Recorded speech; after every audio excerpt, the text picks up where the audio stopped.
This is Dr. Jeff Davis, President of Lordship Investments and Director of New Way Community Development, coming to you today with 5 minutes to live by. In this program, we look at various topics. We're going to talk about business, real estate, marketing, insurance, sales, finance, Christianity. Today, I'm going to be coming out of a book that I wrote called How to Become a Real Estate Investor. This book is intended for anyone who's looking to get into the field of real estate or take it to another level, offers some practical insights, how to become a real estate investor. Now, today I'm going to be talking to you on a concept that may not seem real estate related, but I will do my best to tie it all together. And it is strive daily to become more than you are today. When you get into the real estate world and you start off, most times people start off small and they will buy a property, they'll get their feet wet, come to like it, maybe even love it, and then kind of decide what to do moving forward. When I first got into real estate, I had a job and I was working, but I was married, wife stayed at home taking care of our children, and I knew that my salary wasn't going to increase. I kind of felt like I was trapped. And I asked myself this question one day: what's in my hands? What do I know how to do? Well, by this time, I had been a real estate agent, so I understood real estate from that capacity.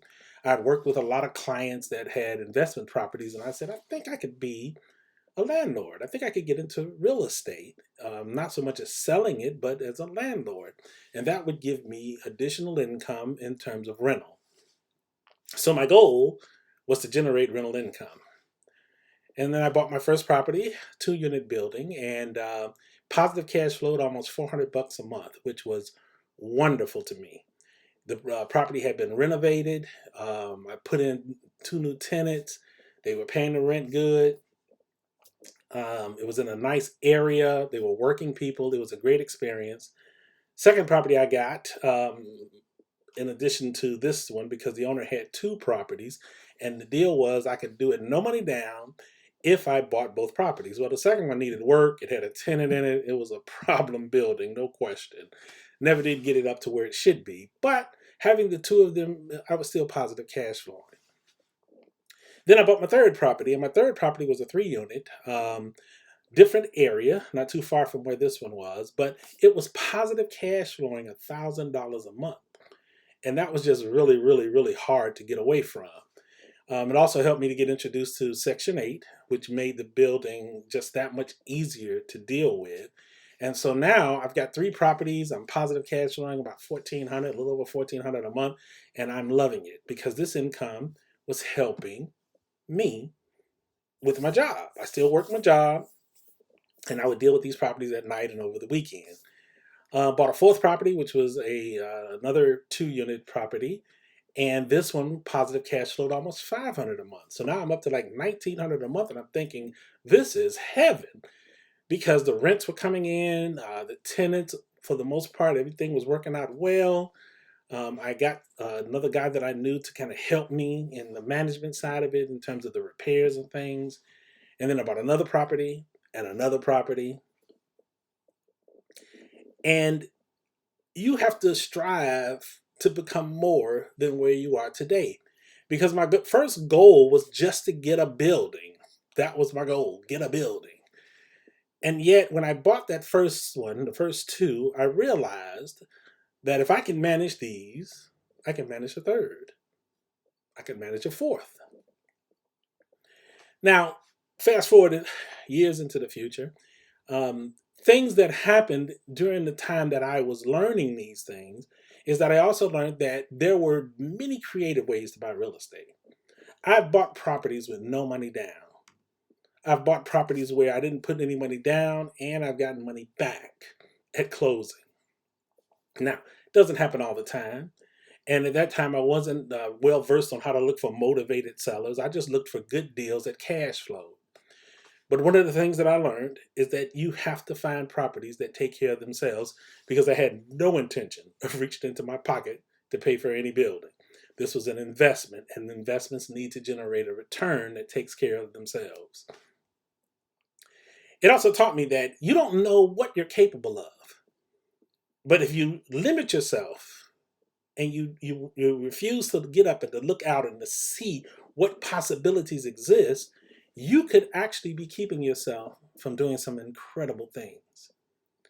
Because imagine learning how to be an investor, learning how to either be a landlord or a fixer flipper or a wholesaler, learning the ins and outs of it and seeing how to take that knowledge and turn it around to your advantage. Now, there are very, very, very smart people out here that work in the world of real estate. Matter of fact, it's been estimated that over 90% of the people that have wealth have some of it invested in real estate in some shape or form. You'll find that a lot of famous athletes, a lot of famous musicians and artists, they have a real estate portfolio and they make it a part of what they do. Now, it's not all that they do, but it's a part of it. Why? Because real estate is a great source for passive income. It's a great source for having money coming in from places that you don't have to get up every day and go to work. You, as a landlord, you do not have to work on your properties every day. You can actually go sometimes once a month just to make sure everything's fine and realize that you didn't do anything for the money that came in this month other than receive it. You don't know how many properties you can own. The biggest deal I ever done got me 259 rental units, 196 single family homes, and a 64 unit apartment building. And I did it with no money out of pocket. It was the biggest deal I'd ever done at one time. It was also the biggest headache I've ever had in my life. But possibilities. Being in a place where you look at yourself and you understand that where you are today doesn't mean you have to be there tomorrow. What you're doing today does not dictate what you could be doing tomorrow. And the only limitation that life presents to any of us are the ones that we impose upon ourselves. I'm not going to sit here and tell you that you can buy real estate with no money because that's not true. Real estate transactions require cash from somewhere. But I will tell you that it's possible to buy real estate with no money down. I will tell you that it's possible to have the seller carry a lot of your closing costs, sometimes all of it. I will tell you that it's possible to get real estate where the numbers make sense and you positive cash flow. You can do some great things with real estate once you understand how things are done. But you'll never do anything great in real estate unless you strive to become more than you are today. And how much is enough? You know, there are people that own entire blocks. There are people that own, multiple properties. There are people that have property management companies that take care of thousands of units. It all depends on where your mind is, your mindset. What are you trying to do with your life? How far are you trying to go? I hope that real estate allows you to think beyond your limitations. That if your desire, let's say, is to get to a place where you have a real estate portfolio that allows you to not have to have a 9 to 5 job, that you will allow yourself to believe that it's possible. And it is. It's possible to move past the limitations that you're facing, to enter into the place where your dreams become a reality and that reality supports your lifestyle. And let me say this to you as well: strive to become better today. Another little word here of wisdom, if you will. You should decide where you want to live and you invest where it makes sense. Sometimes we're living in a place and we don't realize that we can do better. First house I bought was a 4 bedroom, 1 bath house. And we had kids and family and stuff. It was in a nice neighborhood, but the house didn't have enlargement capabilities. And when I was working my job, I didn't really think that I could do much better because it was within my budget, it was working for me, etc. But once I started buying investment property and I started seeing the possibilities, and I said, well, if you got this cash flow plus your salary, you can live in a different place. And I remember having conversations with my wife about, where would we like to live? And we were at the time living in Chicago and decided to move into one of the suburbs of Chicago. And we Found the neighborhood that we liked, that had great schools.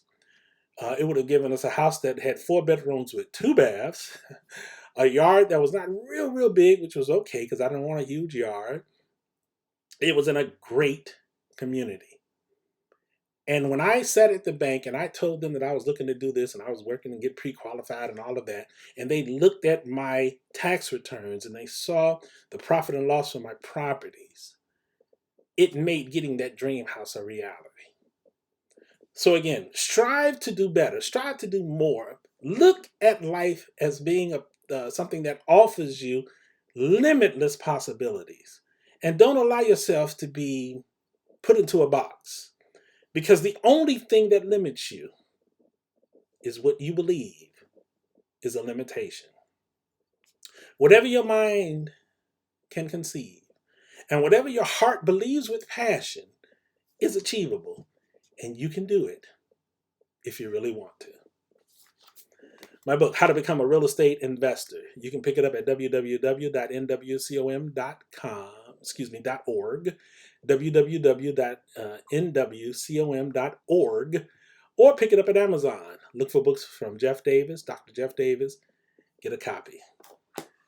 Thank you so much for spending this time with me, and until the next time we're together, may your day be filled with both success and happiness.